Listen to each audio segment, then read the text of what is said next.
السلام علیکم جی، welcome to all. Novel جلدی سے شروع کرتے ہیں، لیکن اس سے پہلے آپ سب جلدی سے کر دیے میرے چینل کو سبسکرائب، اور ویڈیو اگر اچھی لگ رہی ہے تو ویڈیو کو جلدی سے کر دیجئے لائک۔ تو چلیے چلتے ہیں آج کی نیکسٹ ایپیسوڈ کی طرف۔ لیزا وہ تمہاری فرینڈ ہے، تمہیں اس کے ساتھ ایسا نہیں کرنا چاہیے، ارحام نے اسے سمجھانا چاہا۔ مجھے لگتا ہے وہ تمہیں مجھ سے دور کر دے گی۔ یونی کے بعد وہ دونوں پارک میں آئے تھے۔ ارحام نے اس کا ہاتھ پکڑ کر اس کا رخ اپنی طرف کیا۔ کیا کوئی تمہیں مجھ سے دور کر سکتا ہے؟ اس نے اسے یقین دلانا چاہا۔ ہونے کو تو کچھ بھی ہو سکتا ہے، وہ پریشان ہوئی۔ کیا تمہیں ہمارے رشتے پر بھروسہ نہیں؟ ہم ایک دوسرے کے نکاح میں ہیں لیزا، تم کیسے سوچ سکتی ہو کہ مجھے کوئی تم سے دور کر سکتا ہے؟ اس نے لیزا کا ہاتھ چہرہ ہاتھوں کے پیالے میں لے لیا۔ لیکن ارحام، لیکن کچھ نہیں، مجھے سمجھ نہیں آ رہا تمہیں اب زوہا سے کس بات کی ناراضگی ہے؟ پہلے تو تم نے میری وجہ سے اس سے فرینڈشپ ختم کی تھی، اب تو وہ وجہ بھی باقی نہیں رہی۔ اس کی بات پر لیزا سوچ میں پڑ گئی۔ بات تو وہ ٹھیک ہی کر رہا تھا۔ وہ ٹھیک نہیں ہے، وہ ہرٹ ہے، اسے صرف میری ہی نہیں تمہاری بھی ضرورت ہے۔ اس کا لہجہ نرم تھا۔ لیزا نے نظریں جھکائیں، شاید اسے احساس ہو چکا تھا۔ مجھ سے پرومس کرو کل صبح تم خود اس سے بات کرو گی۔ اوکے۔ لیزا نے اس بات میں سر ہلایا۔ گھر چلیں؟ ارحام نے کہا۔ چلو۔ وہ دونوں پارک کے گیٹ کی طرف بڑھے۔ لیزا گاڑی میں بیٹھی۔ کیا ہوا؟ اس نے ارحام سے پوچھا۔ وہ میں اپنا موبائل بھول گیا ہوں، تم رکو میں ابھی لے کر آتا ہوں۔ اوکے، جلدی آنا۔ ارحام واپس مڑا اور لیزا اس کا انتظار کرنے لگی۔ کچھ دیر گزرنے کے بعد بھی وہ نہیں آیا تھا۔ لیزا نے ٹائم دیکھا، 5 منٹ ہو چکے تھے۔ کہاں رہ گیا ارحام؟ وہ زیر لب بڑبڑائی۔ مزید 1 منٹ گزرنے کے بعد وہ گاڑی سے نکلی اور پارک میں انٹر ہوئی۔ وہ اسی جگہ پر آ کر کھڑی ہوئی جہاں وہ دونوں بینچ پر بیٹھے تھے۔ یہاں نہ تو ارحام تھا، نہ ہی اس کا موبائل۔ لیزا کو حیرت ہوئی، وہ اسے چھوڑ کر کہاں جا چکا تھا؟ وہ آس پاس دیکھتی ہوئی چلنے لگی۔ آخر آیا تو وہ پارک میں تھا، اس لیے اسے یہیں کہیں ہونا چاہیے تھا۔ وہ پریشان ہونے لگی، اسے ارحام کہیں بھی دکھائی نہیں دے رہا تھا۔ وہ انہی سوچوں میں کھڑی تھی جب اس کے کندھے پر کسی نے ہاتھ رکھا۔ وہ چونک کر پیچھے مڑی۔ ارحام؟ اس نے اپنے دھڑکتے دل پر ہاتھ رکھا اور ارحام کے چہرے پر کوئی ایکسپریشن نہ تھے۔ وہ بہت پراسرار لگ رہا تھا۔ لیزا کو حیرت ہوئی۔ اگلے ہی پل وہ مسکرایا۔ اب وہ پہلے کی طرح ہی نارمل دکھائی دے رہا تھا۔ ایک دوست مل گیا تھا، اس سے تھوڑی گپ شپ کرنے لگ گیا تو لیٹ ہو گیا، اس نے مسکراتے ہوئے کہا۔ اوکے، لیزا زبردستی مسکرائی۔ چلیں؟ ارحام نے کہا تو اس نے اس بات میں سر ہلایا۔ وہ دونوں گاڑی میں بیٹھے۔ ارحام ڈرائیونگ سیٹ پر تھا، وہ اسٹیئرنگ گھما رہا تھا جب اچانک لیزا کی نظر اس کے ہاتھ پر پڑی جہاں خون لگا تھا۔ اس نے فوراً ارحام کی طرف دیکھا۔ وہ سکون میں تھا، جیسے کچھ ہوا ہی نہیں۔ لیکن وہ خون؟ لیزا پریشان ہونے لگی۔ ایک دوست مل گیا تھا، اس سے تھوڑی گپ شپ کرنے لگ گیا تو لیٹ ہو گیا۔ لیزا کو ارحام کی بات یاد آئی۔ لیکن اگر وہ دوست سے ملنے گیا تھا تو یہ خون اس کے ہاتھ پہ کیسے لگا؟ وہ پریشانی سے اپنے ہونٹ کچلنے لگی۔ اسے وہ بات یاد آئی جب ارحام کچھ لوگوں کے ساتھ ہوٹل میں گیا تھا۔ وہ یہ ارحام تو لگ ہی نہیں رہا تھا۔ آخر کون ہو تم ارحام؟ اس نے دل میں سوچا۔ او خدایا، پلیز کچھ غلط نہ ہو، لیزا نے دل ہی دل میں دعا کی۔ گھر پہنچ کر وہ گاڑی سے نکلی اور بنا کچھ کہے اپنے کمرے میں چل دی۔ اسے کیا ہوا؟ ارحام حیران ہوا۔ آریان اٹھو، باہر دیکھو، موسم کتنا آسم ہے، چلو نہ کہیں آؤٹنگ پہ چلتے ہیں۔ وہ لیپ ٹاپ گود میں رکھے چلا رہا تھا جب علایا اس کے پاس آئی۔ کہاں جانا ہے؟ میں بزنس ورک دیکھ رہا ہوں، مجھے کچھ دنوں تک ڈیڈ کا آفس جوائن کرنا ہے۔ بعد میں دیکھ لینا، ابھی بس چلو میرے ساتھ، وہ اس کا لیپ ٹاپ اٹھاتی ہوئی بولی۔ اف! آخر آریان کھڑا ہوا۔ وہ اس کا ہاتھ پکڑتی ہوئی باہر لے کر آئی۔ آریان نے دیکھا موسم تو واقعی ہی بہت پیارا تھا۔ گھنے سیاہ بادل آسمان پر چھائے تھے، ٹھنڈی تیز ہوائیں چل رہی تھیں۔ میں بہت ایکسائٹڈ ہو رہی ہوں، جلدی گاڑی میں بیٹھو، کتنا مزہ آئے گا، وہ خوشی سے بولی۔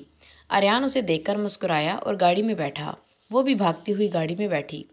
کسی ایسی جگہ لے چلو جہاں کوئی نہ ہو، بس میں، تم، کھلا آسمان اور ٹھنڈی ہوا۔ آریان گاڑی چلاتا ہوا اس کی باتیں سن رہا تھا۔ آج تم کچھ زیادہ ہی رومانٹک نہیں ہو رہی، کوئی مووی دیکھ لی ہے کیا؟ وہ مسکرایا۔ مووی تو نہیں دیکھی، بس آج دل کر رہا ہے تم جیسے ہیرو کی ہیروئن بننے کو، وہ ہنسی۔ وہ تو تم ہو ہی، بننے کی ضرورت نہیں، وہ مسکرایا۔ جلدی لے چلو، مجھے گاڑی سے باہر نکلنا ہے اور تمہارا ہاتھ پکڑ کر سڑک پہ بھاگنا ہے، لوگ ہمیں پاگل سمجھیں گے۔ آریان نے کہا۔ اف، تبھی تو کہہ رہی ہوں ایسی جگہ لے کر جاؤ جہاں کوئی نہ ہو سوائے ہم دونوں کے۔ اوکے بابا، لے جا رہا ہوں۔ اس نے رائٹ سائڈ ٹرن لیا۔ کچھ دیر بعد وہ اسے ایک خالی سڑک پہ لے آیا تھا جہاں آس پاس کھیت تھے اور دور دور پہاڑ تھے، کھلا آسمان تھا۔ یہاں ہوا معمول سے زیادہ تیز چل رہی تھی۔ واؤ، اٹس بیوٹیفل۔ وہ پرجوش ہو کر گاڑی سے باہر نکلی۔ آریان بھی باہر نکلا۔ آریان، پاکستان بہت پیارا ہے، وہ کھلے آسمان تلے بازو پھیلا کر بولی۔ اور پاکستان کے لوگ بھی۔ آریان نے اپنی طرف اشارہ کیا جس پر وہ مسکرائی۔ چلو نا کپل ڈانس کرتے ہیں۔ اس نے آریان کے دونوں ہاتھ پکڑے۔ کیوں میری نیت خراب کرنے پر تلی ہو؟ ہمارا نکاح ابھی نہیں ہوا ہے۔ اس نے آنکھ ماری۔ خود کو کنٹرول میں رکھو۔ وہ اسے پکڑ کر ہنستے ہوئے گول گول گھومنے لگی۔ آریان کو لگا جیسے ان دونوں کو کوئی دیکھ رہا ہے۔ تبھی بادل گرجنے لگا۔ آسمان پہلے سے زیادہ سیاہ ہو چکا تھا۔ موسم بہت خراب ہو رہا ہے، ہمیں واپس چلنا چاہیے، اس نے آس پاس دیکھتے ہوئے کہا، لیکن وہاں کوئی دکھائی نہ دیا۔ کچھ نہیں ہوتا آریان، ہمارے پاس گاڑی ہے، ہم آسانی سے گھر جا سکتے ہیں۔ نہیں الایا، دیکھو ذرا آس پاس، تمہیں اس جگہ سے خوف نہیں آ رہا کیا؟ آریان تیزی سے ہلتے کھیتوں کی طرف دیکھ کر کہا۔ ہوا بھی ایک خوفناک سی دھن بجا رہی تھی۔ تم بھی نہ لڑکیوں کی طرح ڈر رہے ہو، میری طرف دیکھو، میں تو نہیں ڈر رہی۔ پتہ نہیں کیوں میری چھٹی حس کہہ رہی ہے کہ یہاں کچھ غلط۔ وہ رکا۔ الایا حیران ہوئی۔ اس کی نظر آریان کے کندھے پر پڑی جہاں ایک انجیکشن دھسا ہوا تھا۔ وہ زمین پر گرا۔ الایا، اس کی آنکھیں بند ہوئیں۔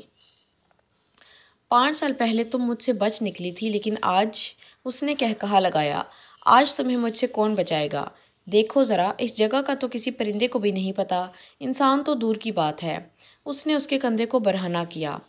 چھوڑو مجھے، میں تمہارا خون پی جاؤں گی، وہ چلائی۔ ہمت تو تم میں وہی 5 سال پہلے والی ہے، لیکن آج تم کچھ کر نہیں سکتی۔ اس بار کوئی فرشتہ نہیں آ سکتا تمہیں بچانے۔ اس نے اسے بازو سے پکڑ کر گھمایا۔ اب ایرا کی کمر اس کے سینے سے لگ رہی تھی۔ دور ہٹو مجھ سے، گھٹیا انسان، میرے ساتھ میرا رب ہے، وہ کرے گا میری حفاظت، وہ بھیجے گا کسی فرشتے کو، تم جیسے شیطان کو سبق سکھانے کے لیے۔ اس کی آنکھوں سے آنسو پھسلا، لیکن اس کا دل ابھی بھی پر امید تھا کہ اس کا رب ضرور اس کی عزت کی حفاظت کرے گا۔ اس لڑکے نے اپنا ہاتھ ایرا کے گلے کی طرف بڑھایا ہی تھا جب ایک زوردار آواز سے دروازہ کھلا۔ ایرا نے دھندلاتی نظروں سے سامنے کھڑے شخص کو دیکھا جس کی آنکھوں میں اس وقت صرف لالگی ہی دکھائی دے رہی تھی۔ اوئے، کون ہو تم؟ وہ لڑکا چلایا۔ عمر لمبے لمبے ڈگ بھرتا ہوا اس کے قریب آیا۔ اس نے ایرا کا ہاتھ پکڑ کر اسے ایک طرف کیا اور ایک زوردار پنچ لڑکے کے منہ پہ رسید کیا۔ تم جانتے نہیں میں کون ہوں؟ وہ لڑکا اس کی طرف بڑھا۔ عمر نے اس کے بازوؤں کو اس کی کمر کے ساتھ موڑ کر اس کے پیٹ میں 3-4 بار گھٹنا مارا۔ وہ لڑکا درد سے کراہنے لگا۔ عمر نے اسے کچھ دیر کے لیے چھوڑا۔ وہ لڑکا آس پاس اپنی گن ڈھونڈنے لگا جب عمر نے ٹیبل پر پڑی مضبوط چین اٹھا کر ہاتھ میں گھماتے ہوئے اس کی کمر کا نشانہ لگایا۔ ایرا روتے ہوئے نیچے بیٹھی۔ اس نے دونوں ہاتھوں میں اپنا چہرہ چھپا لیا۔ وہ بنا کچھ کہے اسے مارے جا رہا تھا۔ اس لڑکے کے کراہنے کی آواز بلند ہوتی جا رہی تھی۔ عمر نے ایرا کی طرف دیکھا۔ اس کی قمیض کندھے سے پھٹی ہوئی تھی۔ اس نے پھر سے اپنا رخ اس لڑکے کی طرف کیا اور اپنی پاکٹ سے خنجر نکال کر اس کے ہاتھ میں گاڑ دیا۔ پورے علاقے میں اس لڑکے کی چیخ گونج اٹھی۔ تبھی دانش اندر آیا۔ بس کرو، ہمیں وہ زندہ چاہیے۔ عمر اور دانش جیسے ہی اندر داخل ہوئے تھے انہوں نے منہ پہ ماسک پہنے ہر طرف بے ہوشی کے چھوٹے چھوٹے سلنڈر پھینک دیے تھے جس سے وہاں موجود سبھی آدمی بے ہوش ہو گئے تھے۔ پھر عمر ایرا والے کمرے کی جانب بڑھا اور دانش نے وہاں کا جائزہ لیا تو معلوم ہوا کہ یہ بھی ایک سمگلنگ کا اڈا ہے۔ تم اسے واپس لے کر چلو، میں نے پولیس کو کال کی ہے، وہ آتے ہی ہوں گے، دانش نے کہا۔ عمر اس کی طرف بڑھا۔ اس نے ایرا کا دوپٹہ زمین سے اٹھا کر اس کے اوپر اوڑھ کر اسے کھڑا کیا۔ وہ رو رہی تھی۔ عمر نے اس کے رخساروں کو صاف کیا۔ دانش نے اس کی طرف عجیب نظروں سے دیکھا۔ وہ ایک سمگلر کی بہن تھی۔ اسے شک ہونے لگا کہ عمر اسے چاہنے لگا ہے۔ اسے گاڑی میں بٹھا کر اس نے گھر کا رخ کیا۔ وہ سارے راستے خاموش رہی تھی۔ باہر کا طوفان اس کے اندر اٹھتے طوفان کے آگے کچھ نہ تھا۔ اسے حیرت ہوئی کہ عمر کو کیسے معلوم ہوا وہ کہاں ہے، لیکن فی الحال اس میں یہ پوچھنے کی ہمت نہ تھی۔ رات ہونے کو تھی۔ خاموشی سے سفر طے ہوا۔ عمر نے فلیٹ کے سامنے گاڑی روکی۔ وہ مرے قدموں سے باہر نکلی۔ عمر نے دروازہ کھولا اور وہ بھاگتے ہوئے اپنے کمرے میں گھس گئی۔ آریان، وہ چیختی ہوئی زمین پہ بیٹھی۔ ایک لڑکا کھیت میں موجود پودوں کی آڑ سے باہر نکلا۔ اس نے الایا کے بالوں کو ہاتھ میں سختی سے جکڑا۔ وہ درد سے کرہ اٹھی۔ اس لڑکے نے اسے کھینچ کر کھڑا کیا۔ علایا کو اپنے سر میں شدت سے درد محسوس ہو رہا تھا۔ اگر اپنا فیانسی واپس چاہیے تو میر فارس کی بہن کو چھوڑنا ہوگا، ہماری کال کا انتظار کرنا۔ یہ کہتے ہوئے اس نے علایا کے کندھے میں انجیکشن چبو دیا اور وہ وہیں زمین پر گر گئی۔ اس نے آریان کو کندھوں پہ اٹھایا اور کھیت کے پار کھڑی اپنی گاڑی میں ڈالا۔ فارس کرسی پہ بیٹھا تھا۔ اس نے سامنے پڑے کانچ کے ٹیبل پر ٹانگیں پھیلا رکھی تھیں۔ باس، سلمان نے کہا۔ فارس نے آنکھیں کھولی۔ یہ رہا وہ لڑکا۔ اس نے سامنے پڑی کرسی پر آریان کو بٹھایا۔ وہ ابھی بھی بے ہوش تھا۔ ہاتھ باندھ دو، فارس کے کہنے پہ سلمان نے آریان کے ہاتھ باندھے۔ ٹھیک ہے تم جاؤ، فارس نے کہا تو سلمان کمرے سے باہر نکل گیا۔ فارس نے ٹیبل پر پڑا پانی کا گلاس اٹھا کر آریان کے منہ پر پھینکا۔ لمبا سانس کھینچتے ہوئے آریان کو ہوش آیا۔ اس نے بمشکل آنکھیں کھولتے ہوئے اپنے سامنے بیٹھے شخص کو دیکھا۔ ہیلو مسٹر آریان، فارس کے ہونٹ مسکرائے۔ میٹ ود میر فارس، اس نے ہینڈ شیک کے لیے ہاتھ آگے بڑھایا۔ اوپس، تمہارے تو ہاتھ ہی بندھے ہیں، خیر رہنے دیتے ہیں۔ وہ مسکرایا۔ کیوں لائے ہو مجھے یہاں؟ آریان نے غصے سے اس کی طرف دیکھا۔ تمہیں کچھ دکھانا تھا، اس نے ٹیبل پر موجود اپنے پاؤں ہلاتے ہوئے کہا۔ آریان نے سوالیہ نظروں سے اس کی طرف دیکھا۔ لے آؤ، فارس کے اونچی آواز میں کہنے پر اس کا آدمی ہاتھ میں ایک بیگ پکڑے اندر داخل ہوا۔ رکھو، آدمی نے پیک ٹیبل پر رکھا۔ فارس نے اسے جانے کا اشارہ کیا۔ وہ باہر نکل گیا۔ تمہارے لیے ایک سرپرائز ہے۔ اس نے پیک سے عشا کے کپڑے پینٹ شرٹ باہر نکالے۔ آریان حیرت سے آنکھیں پھاڑے ان کپڑوں کو دیکھ رہا تھا۔ وہ کپڑے خون سے لت پت تھے۔ یہ تمہاری کزن کے کپڑے ہیں نا؟ عشا کے؟ آخری دو لفظ اس نے مسکراتے ہوئے سرگوشی میں کہے تھے۔ بزدل انسان، اس بچی پر تشدد کیا تم نے؟ آریان چلایا۔ عشا کو زخمی حالت میں سوچ کر ہی اس کے رونگٹے کھڑے ہو گئے تھے۔ اپنے مطلب کے لیے میر فارس کچھ بھی کر سکتا ہے۔ خیر مدعے پر آتے ہیں۔ وہ کھڑا ہوا۔ میں تمہاری اس کزن کو چھوڑنے کے لیے تیار ہوں، لیکن اس کے لیے تمہیں ایک چھوٹی سی قربانی دینی ہوگی۔ وہ اس کے پیچھے کھڑا ہوا۔ کیا مطلب ہے تمہارا؟ آریان نے کہا۔ تمہیں اپنے لوگوں سے کہہ کر میری بہن کو آزاد کروانا ہوگا۔ مجھے منظور ہے، آریان جلدی سے بولا۔ میری پوری بات تو سن لو یار۔ فارس مسکرایا۔ وہ چلتا ہوا واپس اپنی کرسی پر بیٹھا۔ تمہیں میری بہن سے نکاح کرنا ہوگا۔ فارس نے آریان کے سر پر بم پھوڑا تھا۔ وہ یہ کیسے کر سکتا تھا؟ اس کی محبت تو کوئی اور تھی۔ اس نے زندگی گزارنے کے خواب تو کسی اور کے ساتھ دیکھ رکھے تھے۔ آرام سے سوچ لو، تمہارے پاس آج رات تک کا وقت ہے، کل صبح تمہیں فیصلہ کرنا ہوگا۔ وہ اٹھ کر دروازے کی طرف بڑھا۔ علایا کہاں ہے؟ آریان نے پوچھا، کیونکہ یہاں تو وہ اکیلا تھا۔ فکر نہیں کرو، وہ گھر پہنچ گئی ہوگی۔ یہ کہتے ہوئے فارس دروازے کو پار کر گئی۔ عشا، آریان نے ٹیبل پر پڑے سرخ کپڑوں کو دیکھا۔ اس کی آنکھیں بھرنے لگیں۔ اس ننھی جان نے اتنا ظلم کیسے برداشت کیا ہوگا؟ یہ سوچ سوچ کر آریان کا دل تکلیف سے بھر اٹھا۔ زائشہ بیمار پڑ چکی تھی۔ وہ بستر پر لیٹی تھی۔ لیزا اسے سوپ پلا رہی تھی۔ ماما، آپ نے کیا حال کر لیا ہے اپنا؟ کچھ خیال کیا کریں۔ آپ کی ایک بیٹی گئی ہے، دوسری تو آپ کے پاس ہے نا؟ اس نے اسے سوپ پلاتے ہوئے کہا۔ زائشہ نے لیزا کے سر پر ہاتھ رکھا، لیکن وہ مسکرائی نہیں تھی جس دن سے عشا گئی تھی۔ لیزا کے دل میں خیال آیا کہ زائشہ سے ارحام کے بارے میں بات کرے، لیکن اس کی حالت کا سوچتے ہوئے وہ خاموش رہی۔ اس نے زائشہ کو میڈیسنز کھلا کر اس پر کمفرٹر اڑا دیا۔ Good night. وہ زائشہ کی گال کو چومتے ہوئے باہر نکلی۔ پاپا، آپ بھی سو جائیں، اس نے آہل سے کہا جو صوفے پہ بیٹھا لیپ ٹاپ یوز کر رہا تھا۔ سوتا ہوں بیٹا، تم سو جاؤ۔ آہل نے لیپ ٹاپ سے نظریں ہٹائیں۔ Okay, good night. وہ اپنے کمرے میں داخل ہوئی۔ بیڈ پہ بیٹھ کر اس نے لیمپ آف کیا۔ بالوں کو ربر بینڈ سے آزاد کر کے وہ بستر پر لیٹی۔ ابھی اسے لیٹے 1 منٹ بھی نہ ہوا تھا جب اسے اپنی کمر پر کچھ رینگتا ہوا محسوس ہوا۔ وہ اچھلی جب کسی نے اسے اپنی حصار میں لیا۔ شش! اس نے لیزا کے منہ پہ ہاتھ رکھا۔ ارحام؟ لیزا اس کا ہاتھ ہٹا کر بولی۔ ارحام اسے بستر پر لٹاتا ہوا اس پہ حاوی ہوا۔ وہ اس کی گردن کو چوم رہا تھا جب لیزا کی آنکھوں کے گرد آج دن میں ہونے والا منظر گھومنے لگا، جب اس نے ارحام کے ہاتھ پر خون لگا دیکھا تھا۔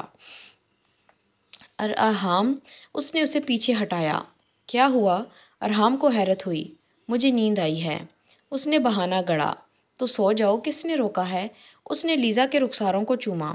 ارحام، مجھے سونا ہے، پلیز اپنے کمرے میں جاؤ، وہ تنگ آ کر بولی۔ لیزا، کیا ہوا ہے؟ ارحام کو اس کے لہجے پر حیرت ہوئی۔ میں تھکی ہوئی ہوں، مجھے سونا ہے۔ اوکے، اپنا خیال رکھنا۔ وہ بیڈ سے اترا۔ لیزا خاموش رہی۔ وہ براہ راست اس سے کچھ پوچھنا نہیں چاہتی تھی۔ اسے لگا ارحام اسے کبھی سچ نہیں بتائے گا۔ وہ اس کے کمرے سے باہر نکل گیا تھا اور وہ لیٹی اسی کے بارے میں سوچنے لگی۔ تمہیں کوئی بھی بچاتا تو کیا تم اسی سے محبت کرنے لگ جاتی؟ وہ بستر پر لیٹی آریان کی بات کو سوچ رہی تھی۔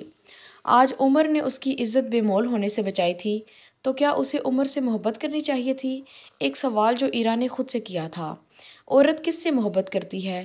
جو عورت سے محبت کرے یا اس سے جو عورت کو عزت دے؟ ایرا نے پھر سے سوال کیا۔ ایرا، کیا تمہیں آریان سے محبت تھی یا وہ تمہارا بچپنا اور ضد تھی؟ ایرا کو آواز سنائی دی۔ اس نے آس پاس دیکھا، وہاں کوئی نہ تھا۔ شاید یہ اس کا ضمیر تھا، یہ اسی کی آواز تھی۔ صحیح کہتا ہے آریان، اس نے تو اللہ کے لیے میری مدد کی تھی، اس نے کبھی مجھے چاہا ہی نہیں تھا۔